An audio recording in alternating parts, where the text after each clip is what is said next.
అపార కరుణా సింధుం జ్ఞానదం శాంతరూపిణం శ్రీ చంద్రశేఖర గురుం ప్రణమామి ముదాన్వహం. పరమాచార్య తారక మంత్రమైన శ్రీరామనామాన్ని ప్రచారం చేయడానికి, ఆ నామాన్ని రాసే భాగ్యం కలిగించటానికి ఒక ఉపాయాన్ని ఆలోచించారు.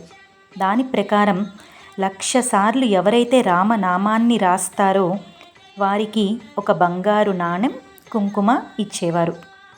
మహాస్వామి వారి చేతితో బంగారు నాణెం పొందటం కోసం చాలామంది రామనామాన్ని రాసి వారికి సమర్పించేవారు. చాలామంది భక్తులు దర్శనానికి వచ్చేటప్పుడు వాళ్ళు రాసిన పుస్తకాలను తీసుకొని వచ్చి మహాస్వామి వారికి సమర్పించి బంగారు నాణాన్ని తీసుకునేవారు. ఈ మంచి అలవాటు ఇంకా వ్యాప్తి చెందటం కోసం 1,00,000 సార్లు రామనామాన్ని రాయలేని వాళ్ళు అందులో 8వ వంతు అంటే 12,500 సార్లు రాస్తే ఒక వెండి నాణాన్ని బహుకరించేవారు. వారు అనుకున్న విధంగానే రామనామం రాసే సంఖ్య రోజురోజుకి పెరిగిపోతోంది. మహాస్వామివారి యాత్రా సమయంలో వారి పరిచారకులు కొన్ని బంగారు, వెండి నాణాలను తీసుకుని వెళ్ళేవారు.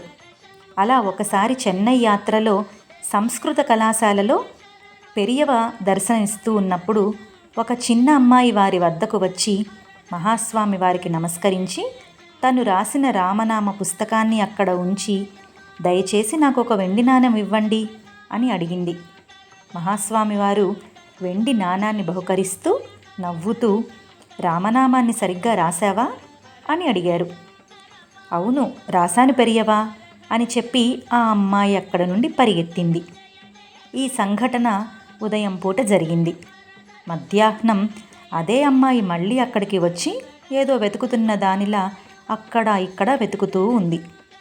అది మహాస్వామి వారి కంట పడింది. కొద్దిసేపటి తర్వాత ఆ అమ్మాయి కళ్ళు ఏడ్చి ఏడ్చి ఎర్రబడ్డాయి. ఇదంతా చూసి మహాస్వామి వారు ఒక పరిచారకుణ్ణి పిలిచి ఆ అమ్మాయిని పిలవమన్నారు. ఆ పిల్ల మహాస్వామి వారి వద్దకు వచ్చి కళ్ళు తుడుచుకుంటూ వారి ముందు నిలబడింది. బంగారు తల్లి, ఎందుకు ఏడుస్తున్నావు? ఏమైనా పోగొట్టుకున్నావా అంటూ ప్రేమపూరిత మాటలతో ఆ అమ్మాయిని అడిగారు పెరియవ. అవును, మీరు నాకు ఇచ్చిన ప్రసాదంగా ఉన్న ఆ వెండి నాణెం పోయింది అన్నది ఆ పాప. నేను నిన్నొకటి అడుగుతాను, ఏమీ దాచకుండా నిజం చెప్పాలి సుమా. నువ్వు ఇచ్చిన పుస్తకంలో ఎన్నిసార్లు రామనామాన్ని రాశావు అని అడిగారు మహాస్వామి. నేను 8,500 సార్లు రాశాను అని చెప్పింది ఆ అమ్మాయి. ఓ అలాగా, మరి నీకు తెలియదా 12,500 సార్లు రాసిన వారికే వెండి నాణెం ఇస్తానని అన్నారు పెరియవ. అప్పుడు ఆ అమ్మాయి గట్టిగా ఏడుస్తూ, నాకు తెలుసు పెరియవా, నేను మీతో అబద్ధం ఆడాను. మీరు ఇచ్చే వెండి నాణెం కోసం నేను చేసింది తప్పే, నన్ను క్షమించండి అంటూ భోరున విలిపించింది. వారి చుట్టూ ఉన్నవారు అనుకున్నారు, ఇప్పుడు మహాస్వామి వారు ఆ పిల్ల తల్లిదండ్రులను పిలిచి అమ్మాయిని దండించమని చెప్తారు అని. కానీ ఆ అవ్యాజ కరుణామూర్తి ఏం చేశారో తెలుసా? ఈ చిన్న పిల్ల ఒక తప్పు చేసింది, దాన్ని పెద్దది చెయ్యకండి. ఇప్పుడు ఇక్కడున్న మీరందరూ ఇక్కడ కూర్చొని మిగిలిన 4,000 సార్లు రామనామాన్ని రాయండి అని అన్నారు. ఇది విన్న వెంటనే అక్కడున్న వారందరూ పులకరించిపోయారు. దానికి కారణాలు 2.